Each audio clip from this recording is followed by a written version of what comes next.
سورہ آل عمران آیت نمبر 45۔ آپ حضرات کے پاس پیج نمبر ہے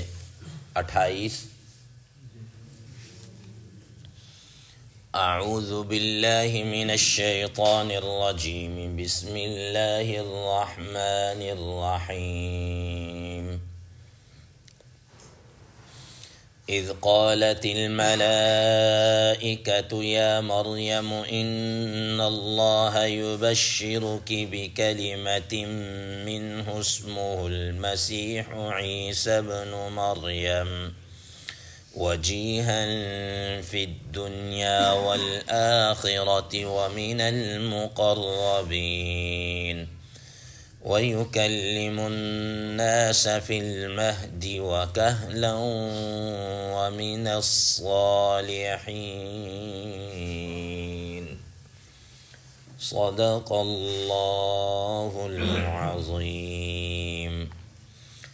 اللہم صل علی محمد النبی الأمی وعلی آلہ وسلم تسلیما کثیرا کثیرا۔ محترم سامعین کرام، ان آیات کا ترجمہ اللہ تبارک و تعالی ارشاد فرماتے ہیں، اذ قالت الملائکۃ یا مریم، جب فرشتوں نے یہ بات کہی اے مریم، ان اللہ یبشرک بکلمۃ منہ، بے شک اللہ تبارک و تعالی تمہیں خوشخبری دیتے ہیں اپنی طرف سے ایک کلمہ کی، اسمہ المسیح عیسی ابن مریم، ان کا نام اور لقب مسیح ہوگا اور نام ان کا عیسیٰ ابن مریم، وجیہا فی الدنیا والآخرہ، وہ دنیا میں بھی بڑے مرتبے والے ہوں گے اور آخرت میں بھی،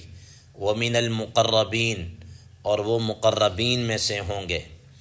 وَيُكَلِّمُ النَّاسَ فِي الْمَهْدِ وَكَهْلًا، اور وہ لوگوں سے گفتگو کریں گے پنگوڑے میں، گود میں، وَكَهْلًا، اور بڑی عمر میں، وَمِنَ الصَّالِحِينَ، اور وہ نیک لوگوں میں سے ہوں گے، نیکوکاروں میں سے ہوں گے۔ محترم سامعین کرام، کل آپ حضرات کے سامنے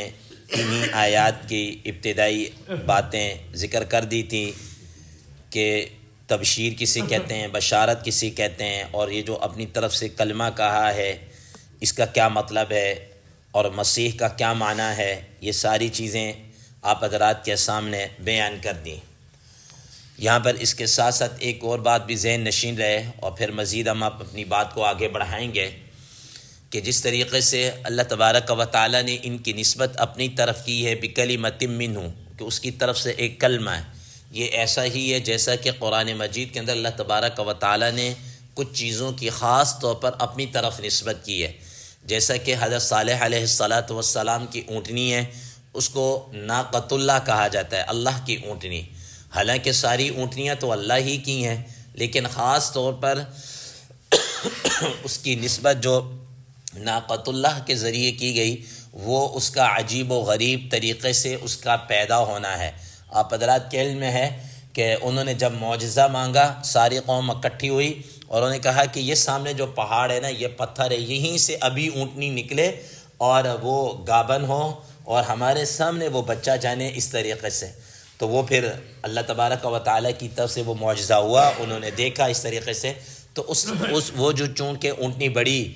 ہیبت والی اور بڑی ڈیل و ڈال والی، تو اس کی نسبت اور اس کی جو پیدائش کا طریقہ عام روٹین سے ہٹ کر ہے، تو اللہ تبارک و تعالیٰ نے اس کی نسبت اپنی طرف کی، ناقۃ اللہ۔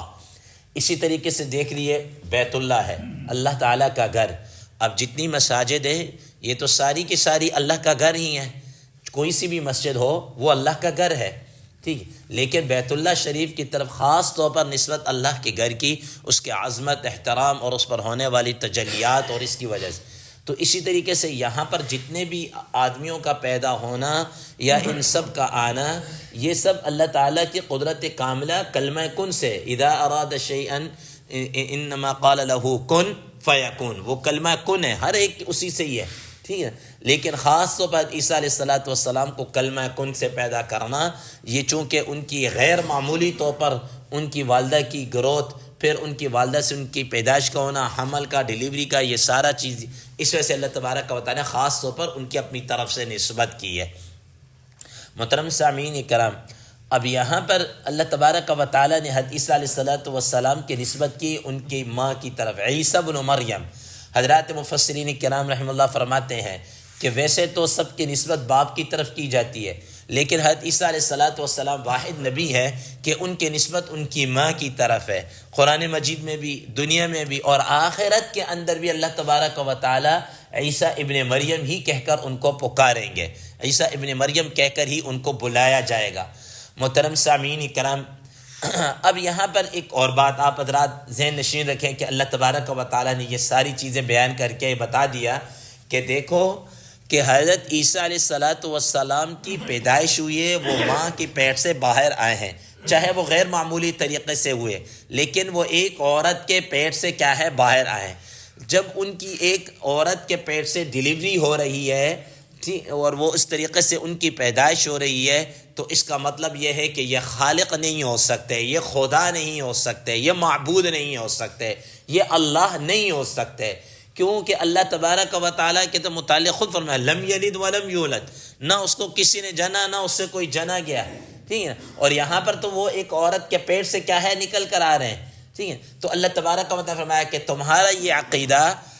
کہ حضرت عیسیٰ علیہ السلام خدا یا خدا تین خداؤں میں سے کوئی ایک تیسرا، یہ تمہارا نظریہ، تمہاری سوچ، تمہارا عقیدہ، یہ سراسر کیا ہے، غلط ہے، یہ سراسر کیا ہے، غلط ہے۔ یہی وجہ ہے کہ قرآن مجید میں اللہ تبارک و تعالیٰ نے سورہ مریم کے اندر ہی اسی سارے پس منظر کے طور پر یہ بات ارشاد فرمائی، تکاد السماوات یتفطرن منہ وتنشق الارض وتخر الجبال ہدا ان دعوا للرحمن ولدا، قریب ہے کہ آسمان پھٹ جائے، زمین کا سینہ شق ہو جائے اور پہاڑ ریزہ ریزہ ہو کر ادھر ادھر چلنا شروع ہو جائیں۔ کس بات کے اوپر اتنی بڑی بات یہ کر رہے ہیں، ان دعوا للرحمن ولدا، کہ اللہ کے لیے کیا ہے، اولاد ہے، اللہ کے لیے بیٹا ہے، یہ بہت بڑی کیا ہے بات یہ لوگ کر رہے ہیں۔ تو محترم سامعین کرام، تو اللہ تبارک و تعالیٰ نے اس چیز کو بیان کر کے بتا دیا کہ حضرت عیسیٰ علیہ السلام اگرچہ ان کی پیدائش، ان کی ڈیلیوری، ان کا پیدا ہونا غیر معمولی طریقے سے ہے، لیکن بہرحال وہ ایک عورت کے پیٹ سے کیا ہے، باہر آئے ہیں، اس وجہ سے وہ معبود نہیں ہو سکتے، وہ مالک اور خالق نہیں ہو سکتے، وہ الہ نہیں ہو سکتے، نہ ہی الہوں میں سے کوئی ایک تیسرا جس طرح تم لوگوں نے بنا رکھا وہ نہیں ہے۔ آگے فرمایا وجیہن فی الدنیا والآخرہ، وجیہن فی الدنیا والآخرہ، اور ان کی دنیا کے اندر بھی ان کی عزت ہوگی، آخرت کے اندر بھی ان کی عزت ہوگی۔ محترم سامعین کرام، آپ حضرات کے علم میں ہے کہ جب حضرت سیدنا حضرت عیسیٰ علیہ السلام کی پیدائش ہوئی اور انہوں نے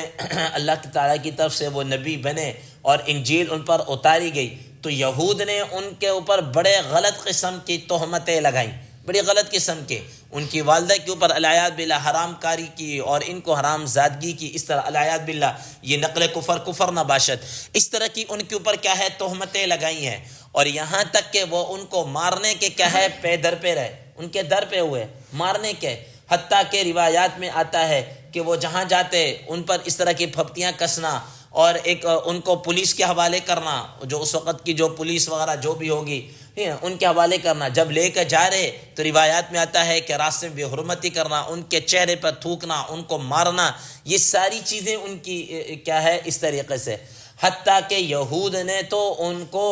کہا کہ یہ وقت کے دجال ہے، العیاذ باللہ، یہ کیا جو دجال جس نے آنا ہے وہ یہی ہے کہ انہوں نے فتنہ فساد اور اس قسم کا کیا ہے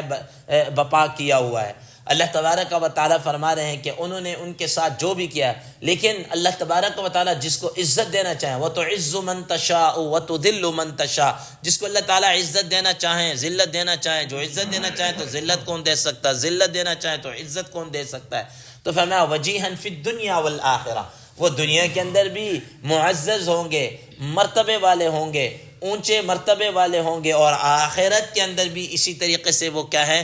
معزز اور اونچے مرتبے والے ہوں گے۔ محترم سامعین کرام، اب دیکھ لیجئے مثال کے طور پر کہ جتنے بھی امت مسلمہ ہے، نبی صلی اللہ تعالیٰ علیہ وسلم کی ذات پر ایمان لانے والے مسلمان، وہ سارے کے سارے ان کو اللہ کا نبی مانتے ہیں، اور خود عیسائی بھی ان کی کیا ہے رسپیکٹ کرتے ہیں۔ وہ ایک الگ بات ہے کہ انہوں نے مشرکانہ عقیدہ گھڑا ہوا ہے، لیکن بہرحال پھر بھی وہ ان کی کیا کرتے ہیں، عزت کرتے ہیں۔ تو دنیا کے اندر ایک عام سا آدمی جس کے 5 10 15 20 آدمی عزت کرنے والے، اس کی ٹور تھوڑی سی اور ہوتی ہے، وہ کوئی اور اپنے آپ کو سمجھتا ہے۔ تو حضرت عیسیٰ علیہ السلام کے تو ماننے والے، ان کے فالورز کہہ لیجئے یا ان کے عزت اور احترام کرنے والے کوئی 10 20 100 200 سینکڑوں ہزاروں لاکھوں نہیں کروڑوں کے اندر ہے، اربوں کے اندر ان کی تعداد ہے، ٹھیک ہے۔ تو اس لیے فرمایا وجیہن فی الدنیا، دنیا کے اندر بھی وہ اس طرح ہوں گے، اور آخرت کے اندر بھی اللہ تبارک و تعالی کی طرف سے ان کو کیا ہے، اسی طرح اعزاز اور مرتبہ اور اکرام کیا ہے ان کو ملے گا۔ فرمایا ومن المقربین، اور وہ کیا ہے مقربین میں سے ہوں گے، اور اسی طریقے سے وہ کیا ہے مقربین میں ہیں۔ محترم سامعین اکرام، حضرات مفسرین کرام رحم اللہ فرماتے ہیں کہ مقرب اس کو کہا جاتا ہے کہ جو کیا کہتے ہیں شروع روز سے ہی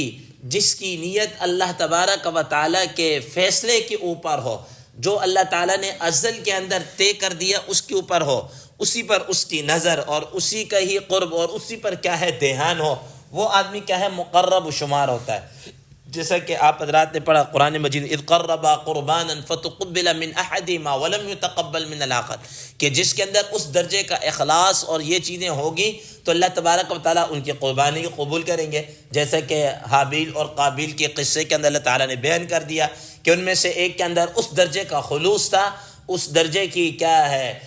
اس کے اندر کیا خشوع اور خضوع اور کہہ لیجئے، تو اللہ تعالیٰ نے اس کی قربانی کو قبول کیا، دوسری کے نہیں تھی تو اللہ تعالیٰ نے قبول نہیں کیا۔ تو حضرات فرماتے ہیں کہ جو مقرب ہوتا ہے اس کی ازل کے اندر جو اللہ تبارک و تعالیٰ لکھا اس پر اس کی کیا ہوتی ہے نظر ہوتی ہے۔ جیسا کہ بعض حضرات صوفیاء یہ فرماتے ہیں کہ ایک کتاب ہے اس کے اندر یہ بات لکھی ہے، حدیث نقل کی گئی ہے کہ نبی کریم صلی اللہ علیہ وسلم فرمایا اللہ تعالیٰ نے مخلوق پیدا کی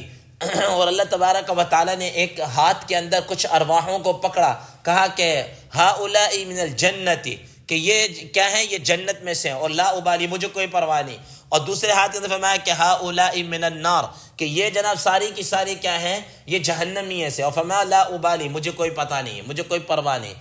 اب جو اہل اللہ ہوتے ہیں، اللہ والے ہوتے ہیں، ان کی نظر کس کے اوپر ہوتی ہے کہ ہمارا اینڈ کس کے اوپر ہوگا، نہ جانے وہ جنت والی مٹھ کے اندر ہیں ہم یا جہنمی والی مٹھ کے اندر ہیں،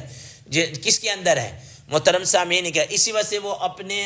کیا کہتے ہیں خاتمے کے حوالے سے ہمیشہ وہ فکر مند رہتے ہیں، ہمیشہ وہ ڈرتے رہتے ہیں، نہ جانے خاتمہ کیسا ہوگا، اور یہی وہ دعا کرتے رہتے کہ یا اللہ ہمارا خاتمہ کیا ہے ایمان پر کرنا، ہمارا خاتمہ خیر پر کرنا، کیونکہ جس کا خاتمہ خیر پر ہو گیا وہی آدمی کیا ہے وہ کامیاب ہو گیا۔ تو فرمایا کہ وہ لوگ وجیہن فی الدنیا، وہ کیا ہیں کہ دنیا کے اندر بڑے وجیح، دنیا کے اندر بھی ان کی عزت، ان کا مرتبہ، ان کا مقام، آخرت کے اندر بھی ان کی عزت، ان کا مرتبہ، ان کا مقام، ومن المقربین، اور وہ اسی طریقے سے مقربین میں سے ہیں۔ آگے فرمایا وَيُكَلِّمُ النَّاسَ فِي الْمَهْدِ وَكَهْلًا وَمِنَ الصَّالِحِينَ، کہ کس طرح وہ گفتگو کیا کرتے تھے۔ انشاءاللہ کل کے درس میں اس کو بیان کیا جائے گا۔ اللہ تبارک و تعالی سے دعا ہے اللہ تبارک و تعالی ہمیں اس پر عمل کرنے کی کیا توفیق عطا فرمائے، اور ہم سب کا بھی خاتمہ ایمان پر فرمائے، حالت ایمان کے